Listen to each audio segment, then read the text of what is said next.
Welcome to the CBS Radio Mystery Theater Archives, the only YouTube channel which has the original classic episodes of the CBS Radio Mystery Theater in order with no ads.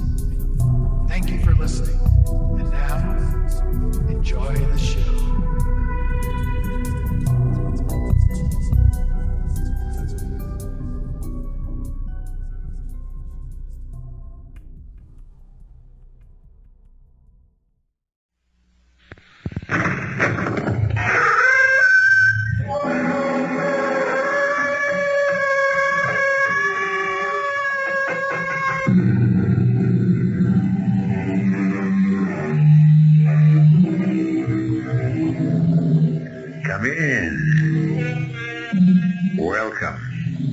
I'm E.G. Marshall, major domo of this mansion of the mysterious and the macabre.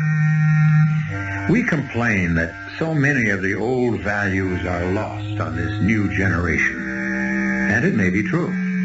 But consider some of our old values. We were told to look before you leap. But we were also told, he who hesitates is lost. Obviously, there has always been a problem in communication. As the philosopher said, we must simplify. Simplify and clarify. Our mystery drama, Marry for Murder, was written especially for the Mystery Theater by Sam Dann and stars Mandel Kramer. It is sponsored in part by Luden's Medicated Cough Drops and Buick Motor Division. I'll be back shortly with Act One.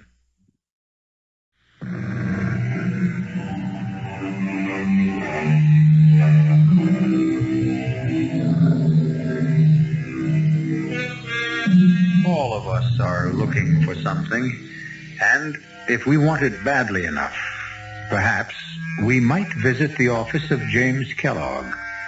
James is a private detective, and he specializes in finding things for people. On a philosophical level, we might speculate, to whom does Jim go when he has to find something for himself? Well, where does a doctor go when he needs an operation? What does a barber do when he wants a haircut? Anyhow, I've been described as a private detective, and right off, I would like to straighten everybody out on some basic facts. Fiction has made a pretty good thing out of my profession. You know, the luscious blonde with the inviting eyes who enters the office all afire with passion. I don't get cases like that. I don't get sapped on the skull and wake up in the arms of a gorgeous redhead. You want to know what I get? I usually get what just walked into my office this morning. Fat and 50-ish. And what do you think her problem is? I want you to know, Mr. Kellogg, I investigated you thoroughly before coming here. As indeed you should, Mrs. Melvin. An influential member of the family personally discussed the matter with the district attorney and asked him to recommend someone. Your name was suggested. Now that you're here, I shall explain exactly why we deemed it advisable to engage a private eye. One moment, Mrs. Melvin. I am not a private eye. I am a private detective or a confidential investigator. Please continue. Here is our problem.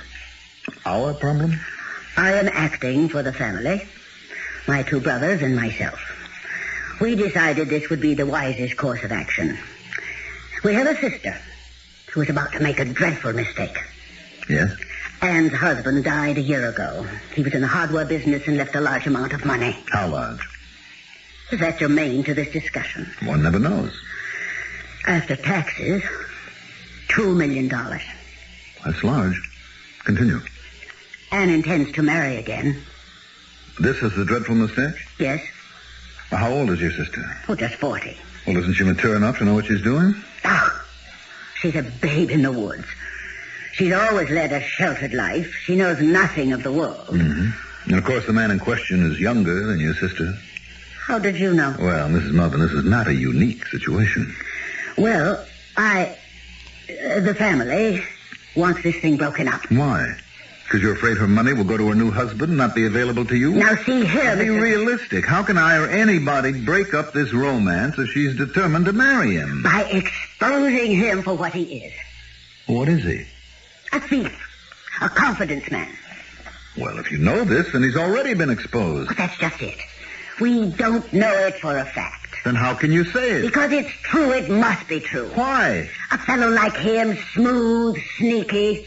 Oh, and he seems so much younger. Is your sister attractive? That is not the point. Walter Jones is too glib. That's his name, Walter Jones? Yes. What does he do? Oh, he says he's come to town to open a sales office. What kind of sales Well, office? I don't know. He's obviously a swindler and a shopper. And if so, he must have been in trouble with the law at one time or another.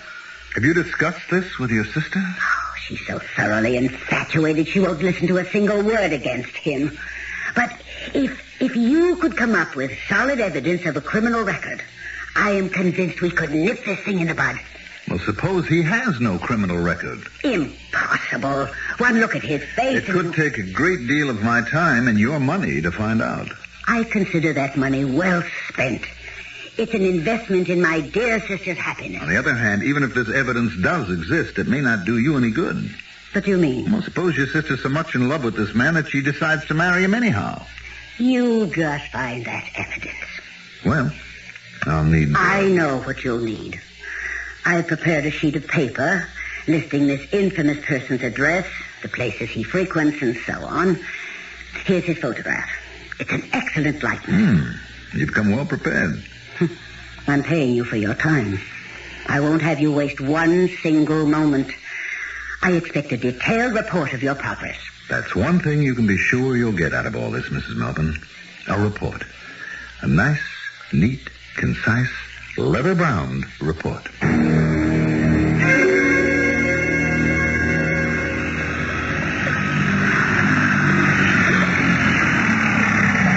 Why did you cut the motor, Walter Dann? Oh, it's so lovely out here. Let's drift for a while. Let's lie back and look up at the sun and not go anywhere. Yes, why not? Isn't that really what we're doing? And, dearest, what do you mean? Aren't we just drifting, not getting anywhere? I know. Let's get married. I want that, dear, more than anything in the world. Well, then why don't we get married tomorrow? Where? Anywhere. There are enough judges, clergymen. No, dear. You really don't want to marry me, do you? Now, what you're saying is let's go off and get married. Well, yes, that's what I'm saying. Yeah, and your family will say, aha, we were right. About what? You know about what? Right in thinking there's something shady about me. See, he stole her away. No, I want us to be married properly. Oh. And you do, too. You know, dear, you're really a very old-fashioned, conservative girl at heart. No, I'm not. Oh, yeah, you want a formal wedding surrounded by your family and friends. But my sister and her brother say that they won't come. Very well. We gave them their chance. Darling, a marriage should be forever.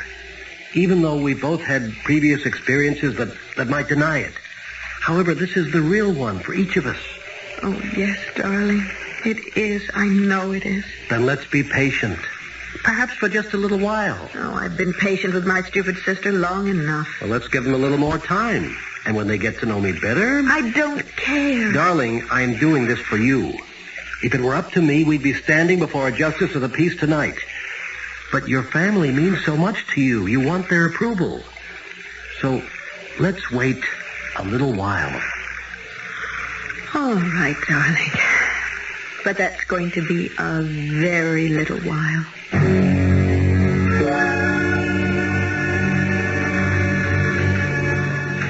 Greetings, Lieutenant. What can I do for you, James? Well, I'm looking for a baddie. That is, he may be. Walter Jones. Name ring a bell? No bell at all. Walter Jones. But,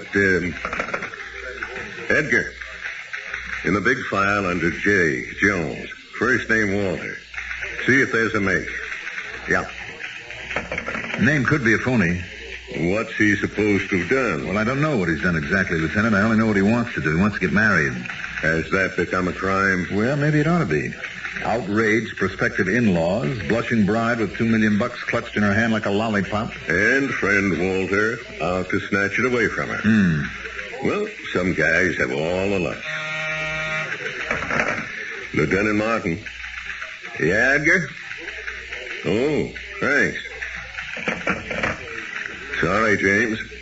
How about the listing from the Federals? A blank. And Edgar check. the All States Wanted folder, too. Well, can we cross-file him, Lieutenant? It means we'll have to look at a lot of pictures. Well, you might want him one day yourself. Now, what's this guy's M.O.? Well, if he has one, he's a confidence operator. Makes a habit of marrying wealthy widows. This mugshot here in the file. Here's your guy in the picture. Walter Jones. It's his real name. Age 33. Did 2 years for stock swindle. That's the only rap they ever got him on. But look at what he beat. Yeah. Suspicion of homicide. Carolyn Jones, wife. Released lack of evidence. Tried for murder. Julia Jones, wife. Acquitted. Yep. And now does the mad wife killer strike again? A lieutenant's suspicion will get us nowhere. And the time that he was tried for it, he beat it. I don't know what we can do. The fraud thing he's already paid for. The suspicious stuff... Neither here nor there. Legally, he's innocent. So he cannot be arrested. He can't be stopped. I'm not out for an arrest, Lieutenant. All my client sent me to the store for was information, and I got it. Thanks, Lieutenant. And thank your department for your courtesy and cooperation.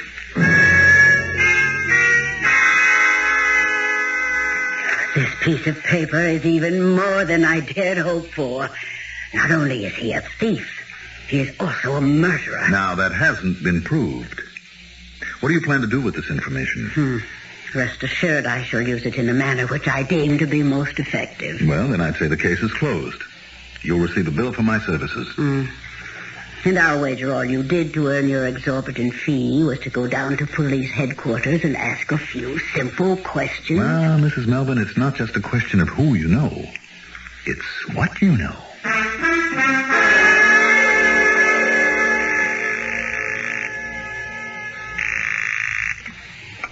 Hello? Phyllis? Oh, yes, Ann, dear. How are you? Phyllis, I want to invite you to my wedding. Do you? Now, I don't want you to go into an entire 3-act play about it. Walter and I intend to be married this coming Sunday at St. Maurice's at 4. You and the rest of the family can come and give us your blessing, or not, as you see fit. I asked you. Darling, what makes you think we wouldn't come? Phyllis, what are you saying? 4 o'clock? Of course we'll be there. And then we'll have a reception at my house. Phyllis. And, darling, I'm so happy for you. Now let me call everyone. Goodbye, dear. I'll talk with you later. What do you think of that? What is it, Ann? They're coming. My family is actually coming. All of them? Roy and Bob, everyone. Well. Phyllis calls us shot. I told you they'd see the light eventually. Now, aren't you glad we didn't run off somewhere and have this most meaningful and beautiful ceremony performed among strangers?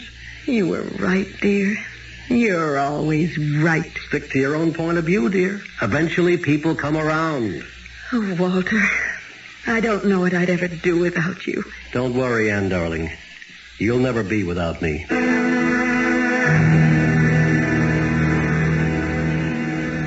Phyllis, Yes, dear? what's keeping him? Oh, he may have been delayed in traffic. He's late. Now, dear, you must calm yourself. Something's happened to him. Nothing has happened to him. You did something to him. Me? Why, what could I possibly do? I don't know, something. I can tell by the look on your face. Oh, now, I Anne. know that look since we were children. You've had that wise, superior, all-knowing look. I don't know what you're talking about. Whenever you were trying to put something over on me. But what could I be putting over on you? You're at the bottom of this. Of what? Of Walter's disappearance. Who says Walter's disappeared? But why isn't he here? No, Phyllis, you did something. You swore that you would break this up. But that was before I got to know Walter. This is your doing. It's not going to work, though. Somehow, some way, I am going to find Walter if it takes me the rest of my life. Anne. And every dollar that I have in this world. I'm going to find Walter. Nothing can keep us apart. Nothing. Nobody.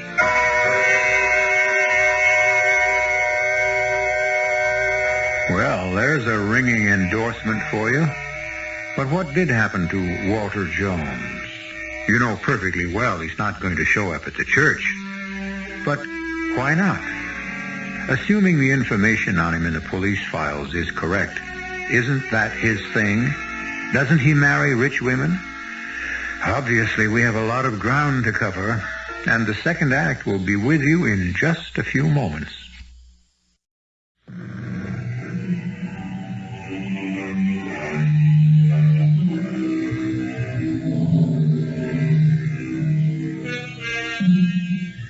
Some men can marry for love, and some can marry for money.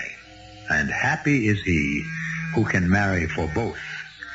Walter Jones, now. He appeared to be in an ideal situation. He seemed to be in love with Anne, and 7 figures are required to describe Anne's fortune. So why did Walter leave Anne at the church? What does Private Investigator Jim Kellogg think? I didn't think anything about it, if you must know. Actually, as far as I was concerned, the case was closed. I'd already forgotten Walter Jones and Mrs. Melvin and her sister Anne until one morning when my secretary came into my office. In case the mention of the word secretary causes you to conjure up certain romantic fantasies, I must disappoint you again. My secretary wears pince-nez glasses and has snow-white hair, and the only reason I hired her is because she is the most efficient human being I ever encountered. Yes, Mrs. Haskell. And Mrs. Trainer's here to see you. Oh, in reference to what? I believe it will concern a missing person, but I am somewhat puzzled. You puzzled, Mrs. Haskell, by what? Her face. It seems quite familiar, but I just don't know why. Mrs. Trainer entered my office. Looking at her, I'd say she was somewhere between 35 and 40. And still looking at her, I'd say she was one of the most attractive women I'd ever met. But that was beside the point. Mrs. Haskell was right. There was something strangely familiar about this woman, but I couldn't place it either. I don't know how I feel about all this, Mr. Kellogg. What do you mean? I was walking down the street, and it started to rain. I stepped into the lobby of this building just to get out of the wet, and I glanced at the directory, and there was your name, James Kellogg, private investigator. And right then and there, I said to myself, why shouldn't I hire a private detective? Why do you feel you need one? I'm terribly worried. My fiancé has disappeared. Yes? I don't know what more I can tell you. How long's he been gone? It's 3 weeks. The truth is, he left me waiting at the church. Sorry to hear that. I went to his apartment. The superintendent told me that he had moved out. No forwarding address? None. You talked to his friends, his family? He has no family. And I never met any of his friends. You see, Mr. Kellogg, it was one of those whirlwind courtships. We were just 2 people who met and fell in love and decided to get married. Well, you know, there are certain people, as the wedding date approaches, who they just become frightened and take off for a little while. No, I refuse to believe that Walter did that. I am sure something terrible must have happened to him. Well, we'll see what we can do, Mrs. Trainer. Were you widowed or divorced? My first husband died. I see. And what is your fiancé's name? Walter Jones. I beg your pardon? Jones. Walter Jones. Yes. Walter Jones. That's why she looked familiar. She was the sister of that impossible Melvin woman. Same shape to the face, same color in the eyes, only on Mrs. Trainer it all looked good. However, this was not the time to admire the physical attributes of Mrs. Trainer. I was now confronted with a problem which seldom, if ever, troubles most fictional detectives. The little matter of professional ethics. He just disappeared suddenly without a trace. And your first name? Anne. You have a family? Oh, yes. A sister and 2 brothers. Mm-hmm. What was their attitude toward your fiancé? They were violently opposed. They thought that Walter was after my money, but that's impossible. Are you sure? Of course. And talking about money, I've plenty of it, so you needn't spare any expense in looking for Walter. Excuse me? Yes. I've been thinking why that Mrs. Trainer looked so familiar. Finally, it came to me.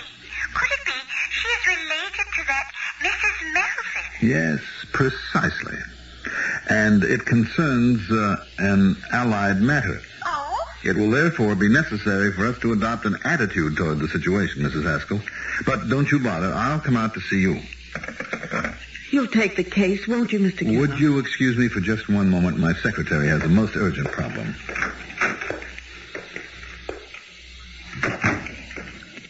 Guess what she wants? I would assume she wants you to find her fiancé. Obviously, her sister, Mrs. Melvin, didn't tell her that she hired me earlier to dig up Walter's past, nor any of the specifics of that past either, or she would have mentioned it. The question is, can I accept Mrs. Trainer as a client? Oh, why not? Well, wouldn't that be the same thing as working both sides of the street? But not at the same time. Mrs. Melvin hired me to break up the marriage. Did she? Well, maybe not. I mean, I never agreed to do that. Oh, of course not. How could you? All I was required to do was to secure certain information concerning Walter Jones. Exactly. And your client was satisfied. Now, another client, quite by coincidence, also wants information concerning the same Walter Jones, specifically his whereabouts. Now, is there any legitimate reason why I shouldn't take the case? None that occurs to me at the moment. Only one thing puzzles me. Yes. What can a woman with her looks and charm see in a phony like this Walter Jones? Tell me, Mr. Kellogg, is that a legitimate area of curiosity for a private detective? Well, I'm talking now as a man. Mrs. Trainer, tell me everything you know about Walter Jones. I don't know very much. I only know I love him. Well, shouldn't marriage require a firmer foundation? Such as? Well, I would assume knowing something about each other's habits, tastes, attitudes, so forth. And how much did you know about your wife before you married her? I've never been married. Well, then you hardly qualify as an expert. Still, it would seem that a successful union is based upon mutual interest, knowledge of each other. You keep saying it's important to know all about the person you intend to marry. I say nonsense. Pure, unadulterated nonsense. Love at first sight. That's what it was between Walter Jones and me. Love at first sight. It's the only real way.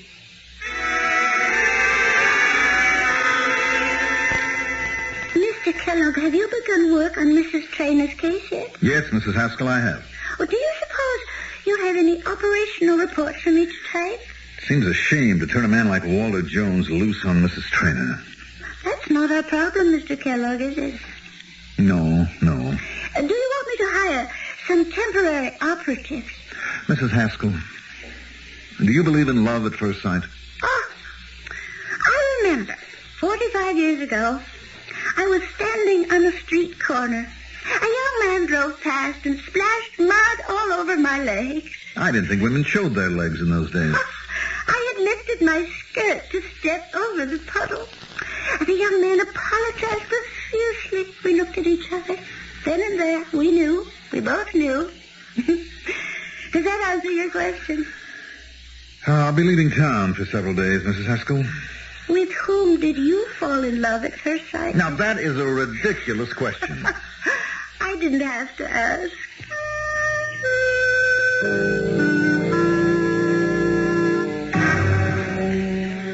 Sergeant, I understand about 7 years ago you were the arresting officer in the Julia Jones murder case? Yeah. Well, as it turned out, it wasn't a murder, so it never even got to be a case. What happened? Oh, she was an older dame. They went out in their boat. She drowned. He claimed she fell overboard. Pretty heavy insurance there. And so the relatives started pointing fingers. How'd it work out? Well, I just booked him on suspicion. The DA figured he didn't have enough for an indictment. The thing just dissolved. Mm-hmm. And what do you think? Well, I guess we'll never know, huh? Mr. Thorpe, I understand you're the attorney who prosecuted Walter Jones a few years ago for the murder of his wife, Betty? I was the assistant, and that little case may have cost the DA his job. I never saw anything fall apart the way that one did. Did he murder his wife? You haven't murdered anybody until the jury says so. How did it go? She was his second wife. He claimed she had been acting nuttish, and so on that night she came at him with a revolver. So they grappled with her, it went off, and killed her. It doesn't sound like the strongest story in the world. No, and especially since it came out that his first wife had died a few years before under what might have been suspicious circumstances. Drowning. Yeah. Well, my ex-boss, the DA, was politically ambitious. He saw a chance to get publicity. He figured there'd be no trouble getting a verdict of first-degree murder, considering Walter Jones' past record. Well, what went wrong? Everything. Turned out the wife had been psychotic. She had threatened to kill him in front of witnesses. There was so much doubt, the judge made a directed charge for acquittal. Mm-hmm. Now, what do you think? Well, if he married my daughter, I don't think I'd sleep nights.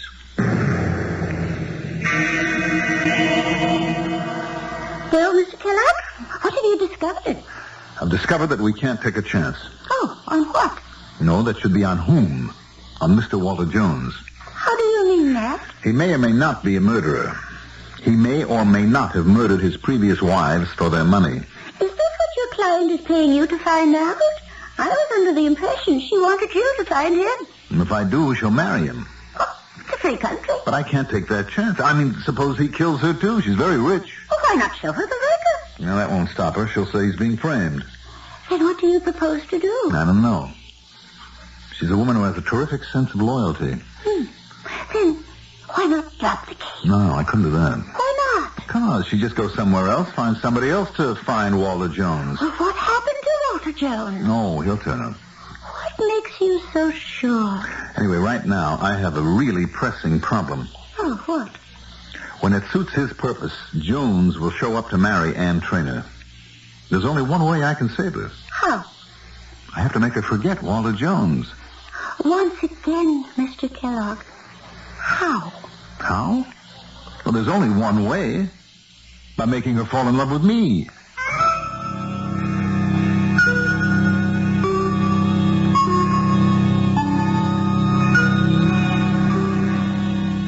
Well, here we have Private Detective James Kellogg, who may be somewhat out of his depths. From what you know of him, he's not the swashbuckling romantic hero. And yet, he is proposing a most swashbuckling romantic ploy. Well, he's never done anything like this before, which means that Act 3 should contain surprises for all of us.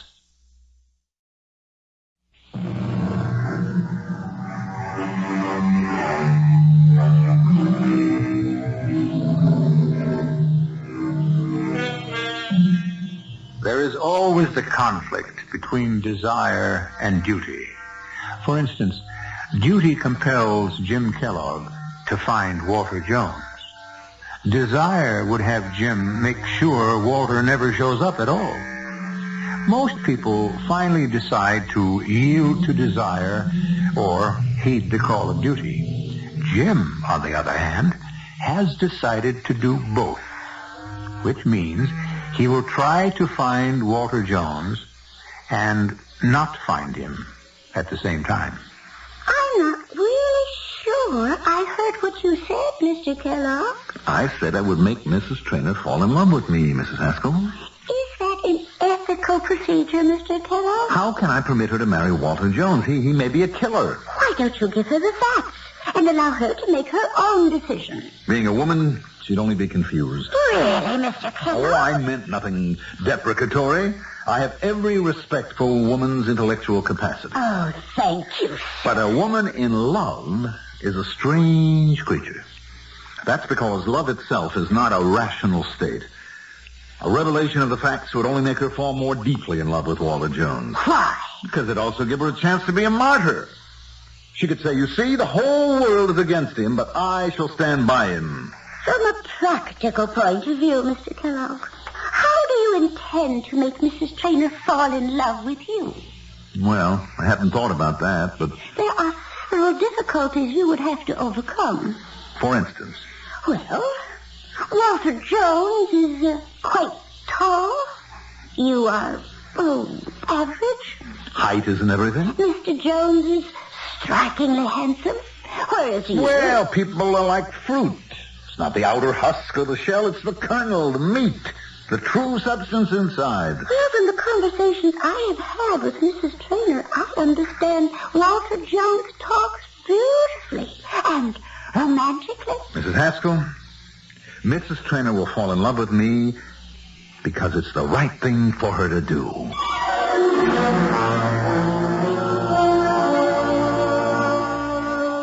I've been trying to reach you for these past few days to see if there's been any progress. Oh, I was out of town, Mrs. Trainer. I'm so worried. Is it possible for a person to disappear without leaving a single trace? Look, it's noontime. I'll take you to lunch. No, I'm not hungry. I can't think of food. We might be able to discuss some important matters. Oh, if we're going to talk about finding Walter, then that's something else. I think that this is the first full meal I've had in weeks. I've been so nervous about everything since Walter disappeared. You know, you look very attractive when you eat. Yes? Oh, my goodness. Do you realize that was what Walter said to me? Walter? I was sitting in a coffee shop having lunch by myself when the stunning-looking man said to me, "Do you know that you look very attractive when you eat?" We both laughed. It was as if we had laughed together so often in the past.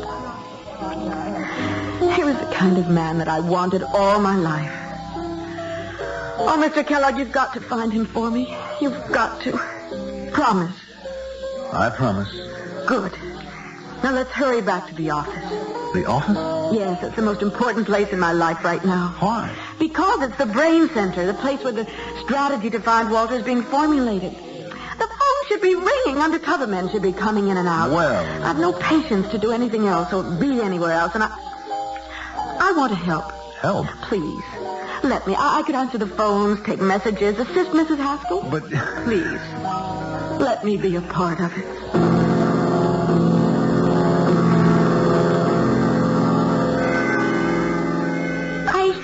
I have an assistant. What can I do? She's the client. How is your campaign coming? Which campaign? The one that's supposed to make her fall in love with you. I don't know. Mr. Kellogg, my husband and I agreed that I would work here because we felt you were an unusually ethical man. Well, I try. Is what you're doing now ethical? What do you mean? You are being paid to find Walter Jones. I'm looking for Walter Jones. I am your private secretary. If you're doing any investigating, it isn't apparent to me. Well, what should I be doing? You should be out looking for Walter Jones. Well, by the same token, I could be in looking for Walter Jones. There is every possibility that he is a murderer. And I can understand your feelings. But you should confess to her. Mrs. Haskell, I'm doing this my own way.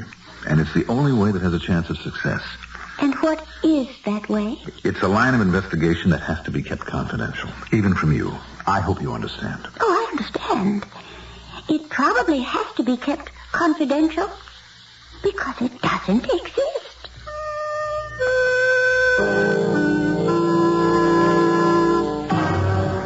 Oh, I don't think I could concentrate on tennis, Mr. Kellogg. Well, fitness, that's a must for a detective. And right now, you are a detective. Well... Come on. You need some air, some sun, some exercise.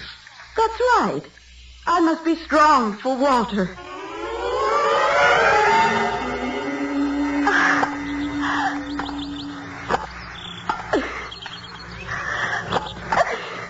That's out. Yep. I guess it was. That's game. Set. Match. You beat me. It was all I could do to even score a single point off Walter. Oh. What a marvelous tennis player. And he had a killer instinct. He did, huh? Even if he was playing with me, he couldn't let up. He had to play all out all the time. Tell me about Walter's killer instinct. You know anything about his past? Oh, I don't care about his past. He was honest with me. He told me he'd been married twice before. Mm-hmm. What else did he tell you? Not important. Well, suppose it should turn out that he hadn't led a very exemplary kind of life. That's a very stuffy way of putting it. That's exactly how my late husband Edgar would have said it. Oh? Mr. Kellogg, if only you could learn how to relax. You and men like Edgar. Why don't you call me Jim? Oh, no. You're the Mr. type. The correct, formal, proper Mr. type.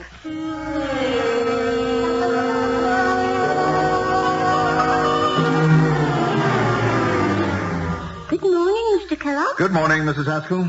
I don't mind telling you that however lofty your motive, I thoroughly disagree with your tactics in this case. Ordinarily, I would have resigned in protest. I assure you, Mrs. Haskell. However, sir, you are about to receive your comeuppance. What do you mean? Mrs. Trainer is waiting in your office. And I would say she appears to be somewhat miffed. Miffed? Surely you knew you were headed for trouble? Well, sir, it has finally arrived. What are you talking about? Why don't you ask her? Good morning, Mrs. Trainer. Mr. Kellogg, may I have the bill for your services rendered to date? Why, Mrs. Trainer? You've been very pleasant. You've taken me to lunch, to dinner, to tennis, golf, theater. You've done everything but look for Walter Jones. But I have been looking Oh, for... please. I was married to a businessman for over 20 years. I know when things are being done in a business-like fashion. No work has been done in this office on Walter Jones. There have been no phone calls, no reports. It dawned on me that you're not looking for Walter. I asked myself why, and then I realized. You're in love with me, Mr. Kellogg. Do you admit it? Yes? Well, it's impossible. Why? Because I love Walter. It's quite possible he murdered 2 wives. It's impossible. I can show you the record. I have seen the record. Walter was completely honest. He told me the police were suspicious, and he agreed that they had cause to be. How did he account for his first wife's drowning? She fell overboard. It was foggy. He couldn't find her. You believe that? The authorities believed it. They refused to prosecute. 1 accidental death I might accept, but 2? He was terribly lonesome. He needed companionship. He married in haste, and... Oh, she was a psychotic. It was obvious. And how will they account for your murder? I think that's despicable. All right, Mrs. Trainer, I am in love with you. See what I mean? You're in love with me, and you call me Mrs. Trainer. You weren't trying to find Walter Jones. But I was. Excuse me. Yes? Mr. Kellogg, I want to apologize. You were looking for Walter Jones after all. Billy Smith just called and said he's living at 19 Gladstone Oval. His phone number is 555-8308. Thank you, Mrs. Haskell. I want to settle up our account. Send me a bill. I shall hire another detective who will really look for Walter. That won't be necessary. I just found him for you. What are you saying? Do you want to know how? Your sister hired me to dig up his past, and I found his past record. I gave it to her. She obviously decided to confront him, scare him away. She probably paid him off. It doesn't make sense. If she has this record, why should she pay him off? The scenario. She shows him the record. He says, Anne won't care. She says, can you take that chance? Settle for a little, Walter. Take a few bucks and beat it. So he takes it. But he's going to keep coming back and taking more and more. And when he's drained it dry, then he'll show up and claim you and a Maine fortune. This is a most despicable lie. How do you think I found Walter Jones? I had a man watching your sister's house. Walter's been calling on her. I refuse to believe it. You don't want to believe it. Where is his phone number? Here on this pad.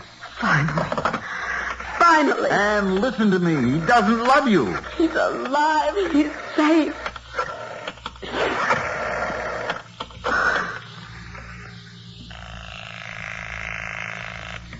Hello? Walter. Darling. Anne! Why did you disappear? Anne, I began to worry that you might begin to think about my record and have doubts. Oh, you fool. You wonderful fool. Do you love me? Oh, Anne, I love you so much. Please come to my apartment. I'll be home in 20 minutes. I love you. I am so grateful to you, Mr. Kellogg. Send me the bill. He doesn't love you. He does. I can prove it. How could you prove such a thing? It's impossible. You don't want me to prove it. It can't be done. Walter and I are completely in love. All right, you're afraid, and I don't blame you. What would I be afraid of? Afraid to put his love to the test.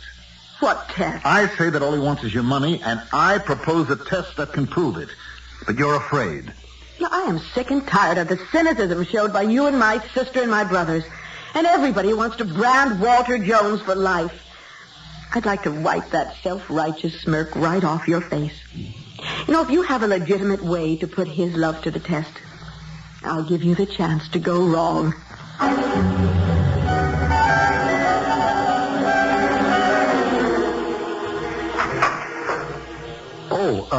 Is Mrs. Traynor at home? She just stepped out for a few minutes. Oh, she's expecting me. My name is Walter Jones. I'm Mrs. Traynor's fiancé. Oh, well, won't you come in? Thank you. Are you a friend of Anne's? Well, I'm afraid she wouldn't think so. Actually, I've been appointed receiver by the court. What did you say? Well, since you're Mrs. Traynor's fiancé, surely you should know what's going on. Say, what is going on? Who are those men? What are they doing? Easy, boys, easy, will you? For heaven's sake, don't chip that table. Well, it should be obvious, Mr. Jones. I'm the receiver in bankruptcy, and the men here are removing the furniture. You can put two and two together. No, wait. I'm not sure I understand. Well, it'll all be in the papers tonight anyway. It wasn't generally known. But Mrs. Traynor's husband left the company in bad shape when he died. They've declared bankruptcy. We've been ordered to attach Mrs. Traynor's assets, too. Mrs. Traynor's? Yeah. You know, her bank accounts, jewels, spurs, furnishings. She was on the books, you see, as an officer of the corporation. Now, wait a minute. According to the law, an officer of the corporation is not responsible for... I see you know your law. That's true ordinarily. But in this case, we have reason to suspect fraud. Oh? I think she'll be stripped clean. But she's lucky. She had you to take care of her. Me? Yeah, you said you were a fiancé, didn't you? I'm sure you misunderstood. I said I was a friend of her fiancé, and I was passing through, and I just thought I'd say hello. Well, sit down. I mean, she'll be right back. I'm sure she could use some cheering up. Oh, I wish I could do that, but I have a plane to catch. Well, I'll tell her you were here. Thank you. Goodbye. Jim. Walter Jones dropped by to say hello. So I heard. I'm sorry. You win. And they've won the battle, lost the war. No. When I saw the two of you side by side, I realized that I was really very happy with my first husband. I'm not a very exciting guy, Anne. Well, at least I can be sure of one thing. You'll never kill me for the insurance. And no woman who married Walter Jones could ever make that statement.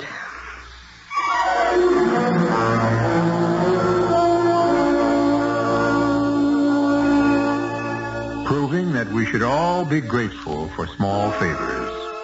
Walter Jones is presumably still at large, happily married or happily bereaved. And yet, why are we coming down so hard on the man? All of it is circumstantial. He could be as innocent as a newborn babe. But don't bet on it. Don't bet on anything, except perhaps on my coming back in just a few moments.